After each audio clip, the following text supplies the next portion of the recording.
yokum, Kerbela'da yok oldum. Benim gemim nenemden de çok oldu.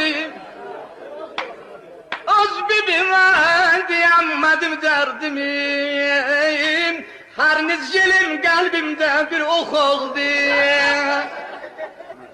Su akmazsa çemenlerle bitirmen, Kurd olmasan koyun sürü itirmen. Onsu kovan maral kimi itmişem, Onsu kovan maral kimi itmişem, hiç kim beni ellerime yedirmez. Neden vallahi?